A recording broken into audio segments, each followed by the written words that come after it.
Megami Tensei.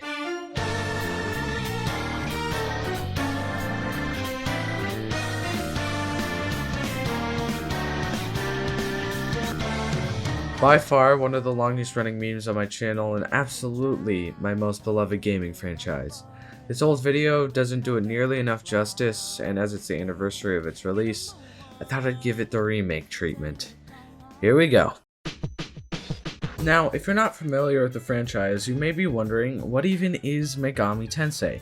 Well, quite simply, it's a JRPG franchise developed by Atlus, consisting of games such as Devil Survivor, Devil Summoner, Digital Devil Saga, but probably most famously, Persona and Shin Megami Tensei. You may know games such as Persona 5 and Shin Megami Tensei 5, which are some of the more recent entries and probably some of the most popular. The franchise can be a bit of a mess to understand, especially because it is just a mess of spin-offs and like, oh, what's mainline, what's Persona, what does it all mean? One thing that is consistent throughout the entire franchise are the demons. In Megami Tensei, most of the games are monster collectors, like Pokemon, except technically it predates Pokemon.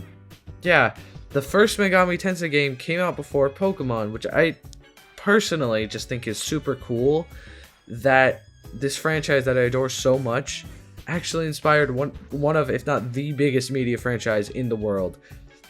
The demons themselves are really well designed, with some of my favorites being like Hell, Loki from Persona 5, Jack Frost is of course amazing, super iconic, and of course Terminator, who hasn't appeared since the second Shin Megami Tensei game. Please, Atlus, I need him back. MegaTen is the most unique JRPG franchise I've come across. But what makes MegaTen unique? What separates it from the Final Fantasies, the Chrono Triggers, whatever? One of the things that I think helps its identity the most is the post-apocalyptic / modern settings. A lot of JRPGs typically are in like fantasy settings or like sort of like mechanized fantasy settings. MegaTen is focused a lot more on our world, whether it be modern day Tokyo or a completely wrecked version of it. There's also the themes of the occult, which while they are present in other JRPGs, especially with Shin Megami Tensei, they are full blast, front and center. You have demons like literally just Lucifer, and then you have the Jewish god Yahweh, like it's insane.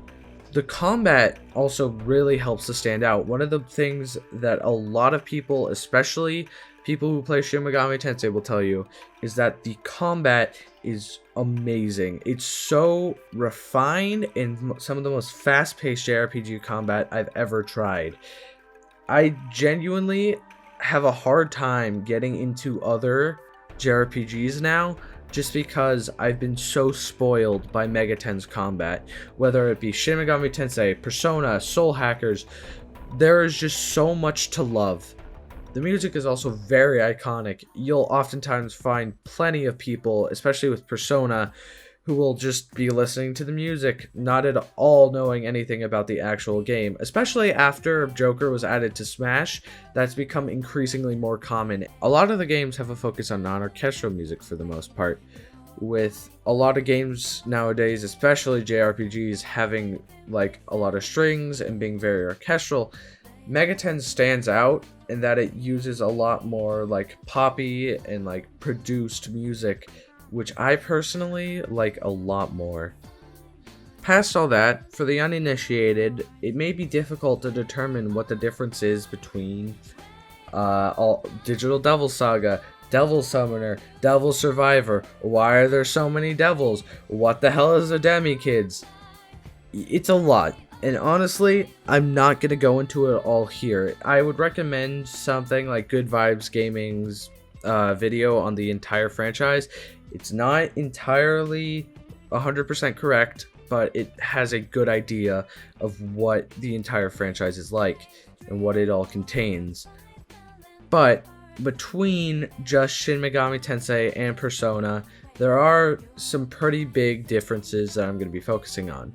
Mainline SMT focuses more on the occult and larger philosophical concepts like good and evil, law versus chaos, etc. They're a lot less character focused than other games, and they're largely dungeon crawlers, and they have more of a focus on combat and just overall gameplay as a whole. They're generally set during a post-apocalypse, with a few exceptions, and they also largely feature some sort of an alignment system. Many of the mainline games have a alignment system or something similar to the standard alignment system, which directly determines the outcome of the story. It's often directly affected by your choices and can even in some cases affect the combat. Alignments are essentially ideals and ideas of how you think the world should run and how it should be ruled. There's no real right choice ever presented in the games. There's no good or evil, it's just what you think is better. Typically, with some exceptions, there's 3 standard alignments: law, chaos, and neutral. Law usually decides to side with God/Yahweh and are more like angels and such, and they focus essentially on supreme safety and peace with no free will, and like it's very locked down. Chaos, on the other hand, is the exact opposite, being pure free will. Survival of the fittest, only the strong survive.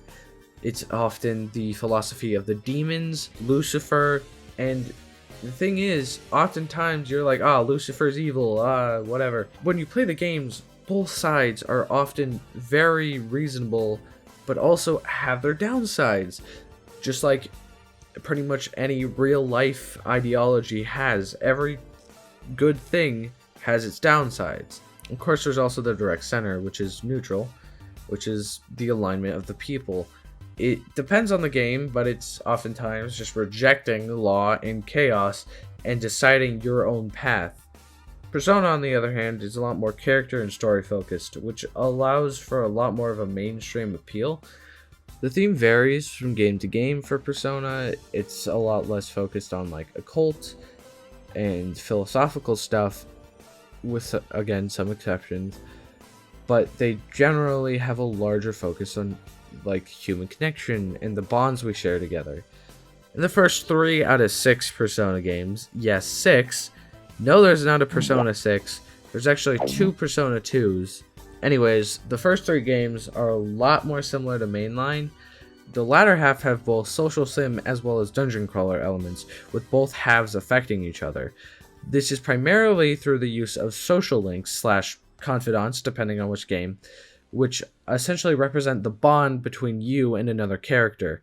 These are advanced through little story cutscenes where you make little choices, and they overall just help to emphasize character development and your connection to that character. You also have a limited amount of time playing the game, with there being a date system. Once you reach the end date, you're done. There's no more playing that specific save file. You can start a new game plus, but that's it. This latter half is by far the most popular of not only Persona games, but just the entire franchise as a whole. Like, I'm sure most of you clicked on this because you know Persona 5 and nothing else. Which, fair enough, they're definitely, again, the most accessible and the easiest games by far, save for like Persona 3 maybe. 1 and 2, though, are definitely still very worthwhile, and I would highly recommend them. For a couple of the other spin-offs, Devil Summoner is more mystery-based, and if you like Sherlock Holmes style things, it's really great, although half of it is more of an action RPG, and the other half is more of like a just standard JRPG turn-based. Digital Devil Saga is almost like a more character and story-driven mainline Shin Tensei game, with it having a lot of mainline elements such as demons and its combat, but it has also a lot more of a focus on the plot. I talk this series up a lot, but why do I like them? Out of the big 2, Persona and mainline Shin Tensei, Persona is my personal favorite. It has rich and interesting characters who feel like real people. I feel like I'm actually becoming friends with them, as cringe as that sounds, but I find myself getting very invested in the story. It also, especially with Persona 5, has a superb sense of style. Like, have you seen that UI? Oh my god. There's also some great and interesting themes and ideas, especially Persona 5 Royal, and mainline SMT, while not my favorite, is still amazing. It's super atmospheric, and the combat is my favorite out of any JRPG, including Persona. It's also a lot more hardcore and difficult, which I know some people really value. I personally don't mind if my game is easy, but I definitely think it has a feel of progressing and really a challenge that you're overcoming. It's perfectly hard without being enraging. Well, you may be thinking, why should I try them though? That is in the title of the video after all. Well, quite simply, MegaTen is not like most other JRPGs or games for that matter. It is a complete breath of fresh air, and I'm telling you, if you play one of these, it'll be a completely unique experience that you haven't felt before. Outside of that, it's a massive franchise that's just super fun to explore. There's always more info to learn, more games to play. You will never run out, I assure you. And oh my god, if I haven't made it clear enough by playing the songs throughout the video, oh my god, the music is amazing. Like, I can't stress it enough.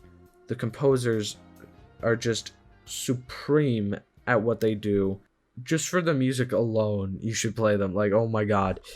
As you can probably tell, I love this franchise, and I always want more people to get into it, whether it be my friends or just random strangers on the internet.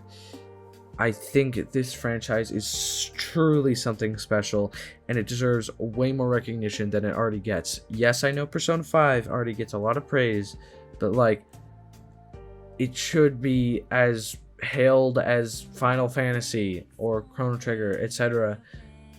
It's just such an amazing franchise that I'm sure has inspired many game developers. I know it's inspired Toby Fox.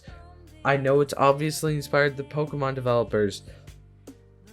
I just love this franchise, and I hope that came through here, because I know in my old video, it didn't come through as well. It was cringy, and I hope this conveyed my message way better. As always, thank you for watching, and I hope you give good ol' Atlas's Megami Tensei a shot.